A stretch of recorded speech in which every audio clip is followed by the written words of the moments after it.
Clinton left, we left with a $1 trillion budget surplus. So we understand, and whether you believe in Keynesian economics or not, we understand that if there is an economic downturn and you have a 10 to 15% unemployment rate, we have to have some stimulus, and it's going to cost money, and it's going to increase the debt. But if we can get that unemployment rate back to 4.5%, 5%, and we create income, and we have the opportunity to once again return to a budget surplus. We can't do that as, was it Hoover? Who was it? Who was just, I'm sorry, just before FDR? Was it Hoover? Yeah, and Hoover, I mean, his concept was let the chips fall, and we'll see what happens, and you know, the strongest will survive.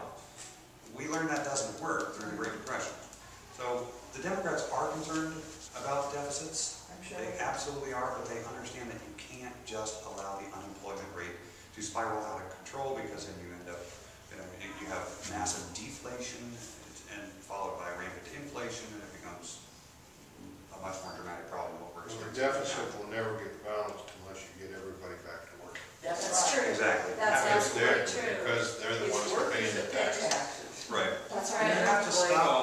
And the other thing is this points out is look at the Bush tax cuts. I mean, if you look at the cause of the They've deficit. got, you know, Oh, yeah. That lays it right they've up. got to do something about the millionaire tax cut.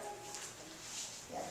That's nonsense. It seems to me that there are many And places another- that could be cut too. I mean, there are many expenses Sure, that could be spending, cut, absolutely. could be put back into the, Another thing that they could do, that they should do, is they should make even the wealthy pay the 7.5% on their full wages. Right. I like not just a part of it, the whole wages. Well, They can afford it more than we can. there's one solution that the Republicans are obviously against.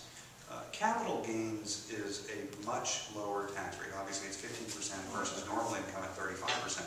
So the Republicans say we don't want to stifle investment by eliminating the capital gains tax benefit. But what we can do is say, look, if you put capital into the markets, we can give you the capital gains rate on that particular investment, but you can't get capital gains rates off of passive investments. If it's a passive investment, you're going to pay normal income tax just like That everybody money else. just sitting in there is not. That one item alone can potentially eliminate our deficits. That one item alone. Yeah. So, and we want to encourage investment. We want to encourage people to put their money into the markets, and that's what capital gains tax rates do. But we don't need to apply those to passive investments as well. We don't need to, and it's But just we need to make some changes in the way Wall Street works. absolutely.